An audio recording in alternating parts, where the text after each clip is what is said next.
Degree ఉంటదనమాట. First degree murder అంటే with intention, ముందుగానే ప్లాన్ చేసుకొని ప్రీ ప్లాన్డ్‌గా చంపడాన్ని ఫస్ట్ డిగ్రీ మర్డర్ అంటారు. హ్మ్. సెకండ్ డిగ్రీ మర్డర్ ఏమో ఇంటెన్షన్ కాకుండా అప్పటికప్పుడు గొడవ గాని ఇంకొకటి జరిగి హ్మ్. ఇంపల్సివ్‌గా మర్డర్ జరిగితే దాన్ని సెకండ్ డిగ్రీ మర్డర్ అంటారు. సో, ఈ 2 అతని మీద చేశారు. అది కాకుండా ఈ అమ్మాయి దగ్గర ఈ అమ్మాయి అకౌంట్ నుంచి $3,500 కూడా అతను డ్రా చేసినట్టుగా కూడా పోలీసులు ఫైండ్ ఔట్ చేశారు. అంటే దాదాపు 4,00,000 మన కరెన్సీలో అతని అకౌంట్ ఆ అమ్మాయి అకౌంట్‌లోంచి తీసుకున్నట్టుగా కూడా ఉంది. దానికి సంబంధించి థెఫ్ట్ కేసు కూడా పెట్టారు. హ్మ్. సో, పోలీసులు మాత్రం ఏమంటున్నారంటే వీళ్ళిద్దరూ ఇంతకుముందు ఆహ్, బాయ్ ఫ్రెండ్, గర్ల్ ఫ్రెండ్ ఒకే ప్లాట్‌లో అంటే ఈ అర్జున్ శర్మ ప్లాట్‌లోనే ఆ అమ్మాయి కూడా ఉండేది. సో, హ్మ్. ఇద్దరు ఒకప్పుడు అఫెయిర్‌లో ఉండేవాళ్ళు. తర్వాత విడిపోయారు అనేది పోలీసులు చెప్తున్నారు. అయితే మోటివ్ క్లియర్‌గా అయితే పోలీసులు చెప్పట్లేదు. హ్మ్. అంటే ఇతను చంపడానికి మోటివ్ ఏంటనేది ఇంకా క్లియర్‌గా లేదు. అతన్ని ఇంకా పోలీసులు విచారించాల్సి ఉంది. ఇప్పుడైతే విచారణ అయితే కొనసాగుతుంది. ఇతని మీద కేసు పెట్టారు కాబట్టి ఇతను అమెరికాకి తీసుకుపోయేదానికి సంబంధించిన లీగల్ ప్రొసీజర్ అంతా కూడా జరుగుతోంది. ప్రెజెంట్ అయితే అతను తమిళనాడులో జైల్లో అయితే పెట్టారు అతన్ని. హ్మ్. ఇప్పుడు అక్కడి నుంచి ఇతన్ని అమెరికాకి తీసుకెళ్ళాలి. ఎందుకంటే అక్కడ మర్డర్ జరిగింది. క్రైమ్ అక్కడ జరిగింది కాబట్టి. హ్మ్. ఆ ప్రాసెస్ మేబీ 15 to 1 month పట్టొచ్చని చెప్తున్నారు. హ్మ్. ఇటు వీళ్ళ తల్లిదండ్రులతో మీడియా మాట్లాడితే తల్లిదండ్రులు ఏం చెప్తున్నారంటే అసలు మా అమ్మాయికి బాయ్ ఫ్రెండ్ ఎవరు లేరు. ఇతను బాయ్ ఫ్రెండ్ కాదు. గతంలో ఇతను రూమ్మేట్ మాత్రమే. అక్కడ హ్మ్. అమెరికాలో ఏందంటే ఒకే అవును. కాస్ట్ ఆఫ్ లివింగ్ ఎక్కువ కాబట్టి ఒక్కొక్కసారి ముగ్గురు, నలుగురు అబ్బాయిలు, అమ్మాయిలు కలిసి కూడా వచ్చేస్తారు. కో ఇక్కడ కూడా లివింగ్. ఇప్పుడు కో లివింగ్ అనేది అవును. వచ్చేసింది. సో, అలాగా అక్కడ కో లివింగ్‌లో ఉన్నింది తప్ప అతనితో ఏ రకమైన సంబంధం లేదు. ఈ మర్డర్‌కి రొమాంటిక్ యాంగిల్ ఏమీ లేదు. హ్మ్. కేవలం డబ్బు కోసమే అతను మా అమ్మాయి చంపాడు. ఎందుకంటే అతను గతంలో కూడా అందరి దగ్గర అప్పులు చేశాడు. అతనికి స్టేబుల్ జాబ్ లేదు. అందరి దగ్గర అప్పులు చేసేసి తప్పించుకొని తిరుగుతున్నాడు.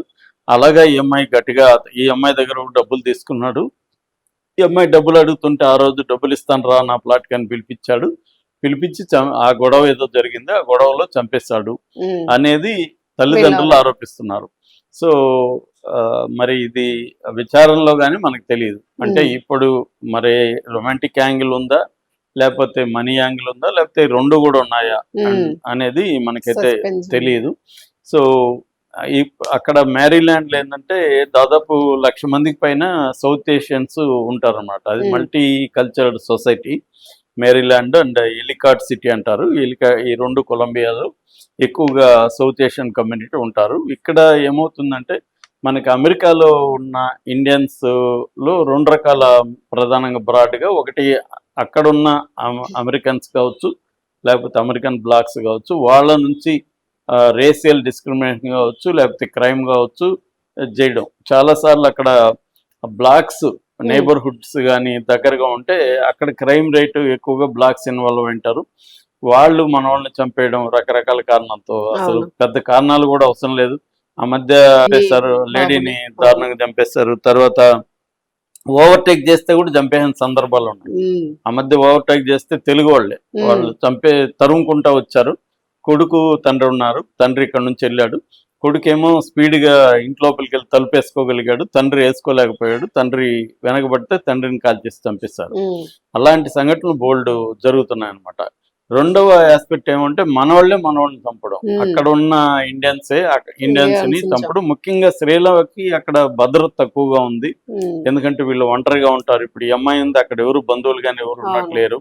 సో, జాబ్ చేస్తూ డబ్బులు ఎందుకంటే అమెరికా పోయేది దేనికి? డబ్బులు సంపాదించడానికి. అవును. అందుకని అక్కడ ఏందంటే అమెరికాలో ఉన్న చాలామంది పరిస్థితి ఏందంటే డబ్బుల్ని అతి పొదుపుగా వాడుకొని, తక్కువగా ఖర్చు పెట్టుకొని, ఆ డబ్బుల్ని సేవ్ చేసుకొని ఇక్కడ అప్పులుంటే అప్పులు గాని, ఎడ్యుకేషన్‌కి గాని, మిగతా ఇంట్లో అప్పులుంటే గాని, హ్మ్. లేకపోతే పెళ్ళిళ్ళకి కానీ, లేకపోతే ఇంకా బాగుంటే ఆస్తులు కొనడానికి కానీ ఎక్కువగా వాడడం అనేది జరుగుతుంటది.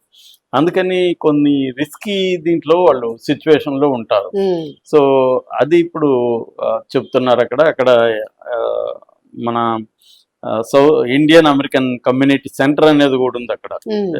ఈ మేరీలాండ్‌లో. వాళ్ళు కూడా ఇన్వాల్వ్ అయ్యారు. వాళ్ళు కూడా ఈ సందర్భంగా అమ్మాయిలకి ముఖ్యంగా ఒంటరిగా ఉంటున్న అమ్మాయిలకి మీరు ఎక్కువగా అమ్మాయిలతోనే ఉండండి.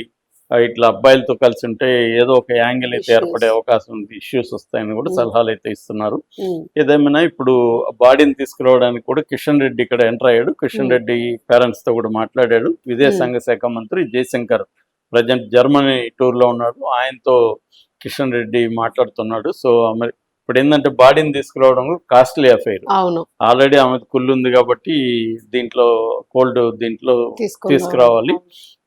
అది వెరీ కాస్ట్లీ అఫైర్. సో అందుకని ఇండియన్ గవర్నమెంట్ ఇప్పుడు దాన్ని డీల్ చేస్తుంది. అక్కడ ఉన్న ఇండియన్ ఎంబసీ కూడా ఇన్వాల్వ్ అయింది. ఏదేమైనా ఒక పాపం ఇద్దరు అవును. కూతుర్లు ఉంటే ఒక కూతుర్ని అమెరికా పంపించి ఒక కూతుర్ని ఇక్కడ జాబ్ చేయించారు. సో చాలా కష్టపడి ఇద్దరు అమ్మాయిల్ని చదివిస్తే వాళ్ళకి దుఃఖం అవును. మిగిలింది. అతడి బ్యాక్గ్రౌండ్ ఇంకా బయటికి రాలేదు. Mm. అతను అక్కడైతే జాబ్ లేకుండా అప్పులు చేసి తిరుగుతున్నాడని మాత్రం Mm. వచ్చింది. తమిళనాడులో అతని బ్యాక్గ్రౌండ్ ఏంటి అనేది ఇంకా మీడియా బయటికి తీసుకు